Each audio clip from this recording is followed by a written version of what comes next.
What if your exhaustion isn't a flaw in your faith, but a signal from heaven? Because let's be honest, you've smiled when you were shattering. You've shown up when your soul was somewhere else. You've memorized all the feel-good verses and still felt nothing. They told you to be strong, so you stuffed your sorrow into spiritual language and hoped it would pass, but it didn't. Now, you're tired in a way sleep can't fix, weary in a way worship songs can't reach, and you're wondering if there's still a word for you. After all this silence, here's the truth. You weren't weak. You were overwhelmed by unprocessed battles. You weren't faithless. You were bleeding quietly while still believing. And heaven saw it all. This isn't just another message. It's heaven interrupting your numbness. It's the voice you forgot you needed. Because today, we're not reciting the obvious scriptures. We're diving into the forgotten verses, the buried lifelines God hid in plain sight, for the soul that stayed loyal in the dark. The devil wasn't afraid of your failure. He was terrified of your endurance. Today, you'll see what no one ever showed you, and what's been slowly dying inside of you will breathe again. The verse that felt like a whisper. Until now. You've heard loud sermons. You've played worship loud enough to drown your overthinking. But what if the verse you needed wasn't loud at all? What if the word that could actually heal you came like a whisper? Because when your soul is worn thin, you don't need fireworks. You need shelter. Nahum 1:7. The Lord is good, a refuge in times of trouble. He cares for those who trust in Him. You probably skipped that verse. It doesn't shout. It doesn't trend. It's not tattooed on anyone's arm. But in heaven's strategy, it's a secret stronghold. This verse wasn't written for the confident. It was written for the collapsed, for the ones who've cried silently in church bathrooms, for the ones who fake energy just to avoid one more spiritual pep talk. The Lord is good. Not just when you're worshiping, but when you're hiding under the weight of your own thoughts. A refuge, not a reward, a right for those too tired to explain their pain to people who don't listen. And He cares, not generically, not religiously. He leans into the ones who've trusted Him, even when the trust came through trembling hands. This one verse dismantles 3 lies at once: that you need to be loud to be heard, that you need to be strong to be loved, that you need to be healed before being held. You don't need to roar, you just need to run into the arms that never shut you out. The word that felt like a whisper was actually the war cry of your restoration. When strength fails, this word holds you. You've been told to stay strong. But what happens when strength isn't available? What if the next spiritual step isn't standing, but surrendering? Because some days, your heart gives out long before your hands do. And faith? It feels like a memory, not a movement. Psalm 73:26 says, "My flesh and my heart may fail, but God is the strength of my heart and my portion forever." This isn't poetic comfort. It's a lifeline for those barely breathing. Your flesh may fail. Your heart may collapse. Your mind may spiral. And none of that disqualifies you from divine strength. You were never asked to be the source, only the vessel. God never asked you to pretend to be unshaken. He promised to become your unshakable place. Because here's the truth no one tells you. God doesn't just strengthen you, He becomes your strength. You don't have to wait to get it together. You don't have to put on a spiritual face. You can break and still belong. Your portion isn't your performance. Your portion is a person. And that person is holding what's left of you, without flinching. You're not failing. You're just finally realizing your strength was never supposed to carry you this far. So let go. Not because you've given up, but because you've finally given in to the only source who never expected you to save yourself. For the soul that cries in silence. Not every breakdown is loud. Some happen in the quiet, where no one claps for your bravery, and no one sees the tears that never fell. You've been told to cry out to God. But what if you're too numb to cry? There's a kind of pain that steals your voice. You're not angry, not dramatic, just exhausted. Matthew 11:28. Come to me, all who are weary and burdened, and I will give you rest. You've heard it before, but you probably misunderstood it. This isn't an invitation to take a nap. It's a call to lay down the weight you've been pretending isn't heavy. Jesus didn't say, "Come to me when you're worshipful. Come to me when you're full of faith. Come to me when you've cleaned up the mess." He said, "Come, as you are, tired, burned out, worn thin." And he didn't offer motivation, he offered rest. That's the part most people miss. Rest is not laziness. It's not spiritual passivity. It's reclamation of your worth, of your peace, of your alignment with heaven. The world shouts, "Do more." God whispers, "Come apart," before you fall apart. Rest is where your soul returns to its blueprint, where you stop trying to earn what was always meant to be received. You don't have to shout. You don't have to explain.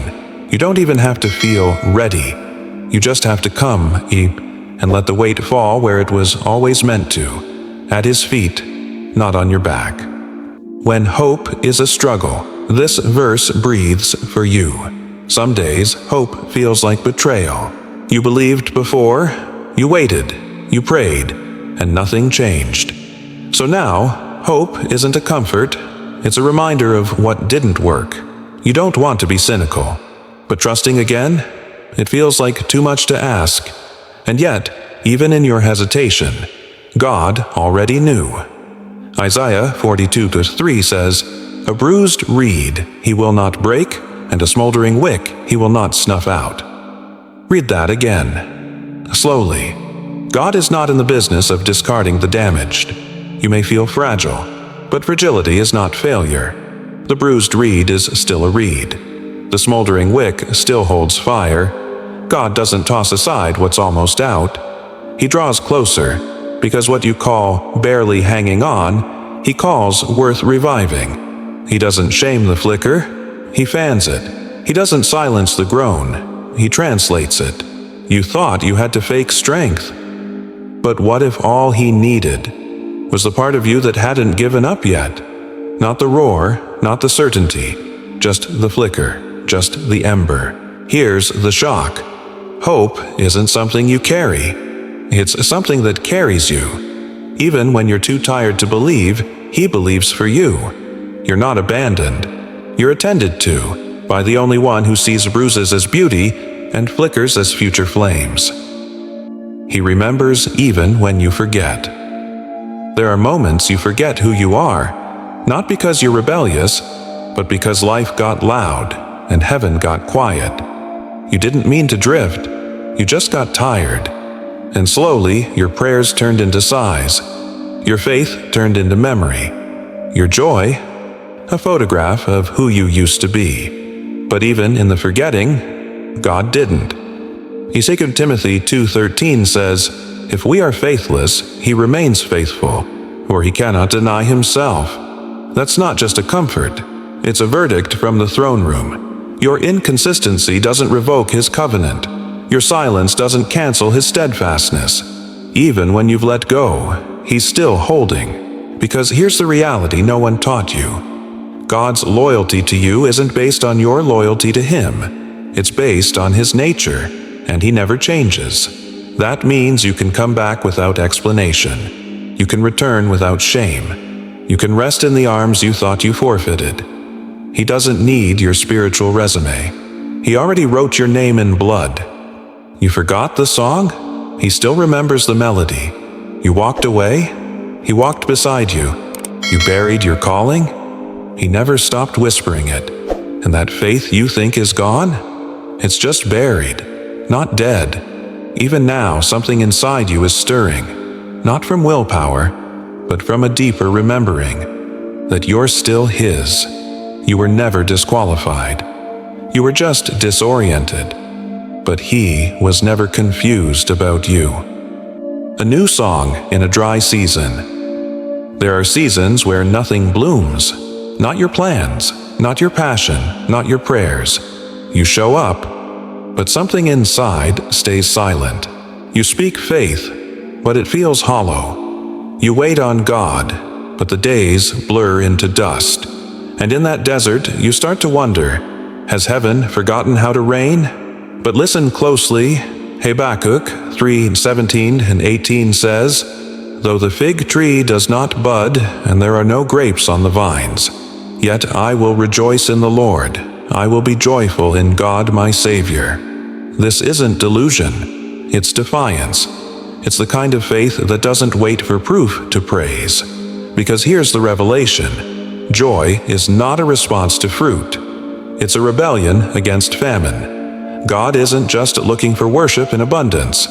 He crowns the songs born in drought. When nothing is growing, your soul still can. When nothing is working, your spirit still rises. This is the praise that breaks chains before they fall. The hallelujah that comes before the harvest. You're not faking it. You're framing it, declaring who God is, even when your life doesn't reflect it. Yet. That yet is everything. It turns your silence into soil, your sorrow into seed, your waiting into warfare. This dry season is not your burial, it's your altar, and from it, a new song is rising. Not because of what you see, but because of who you know still reigns. The quiet strength that brought you here. You think you made it here by accident, but heaven knows the truth. You didn't crawl here, you warred your way here. You didn't survive because you were strong. You survived because you refused to let go, even when your grip was slipping. You don't look like what you've been through, but your spirit still remembers the fire, the fatigue, the false finish lines. And yet, here you are, still breathing, still listening, still searching for something deeper than cliches and surface scriptures. Isaiah 40:29-31 says, "He gives strength to the weary and increases the power of the weak. Those who hope in the Lord will renew their strength." But here's the twist. Renewed strength doesn't mean going back to who you were. It means rising into who you were always becoming. You thought rest meant weakness, but it was training. You thought silence meant absence, but it was preparation.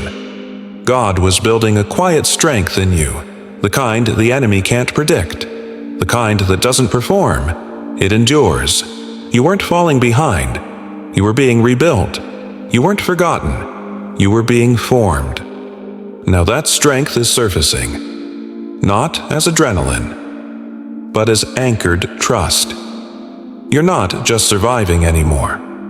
You're being sent with new strength, with fresh breath, with a softness that's been forged in holy fire. Because this isn't the end of your story. It's the rebirthing of your song.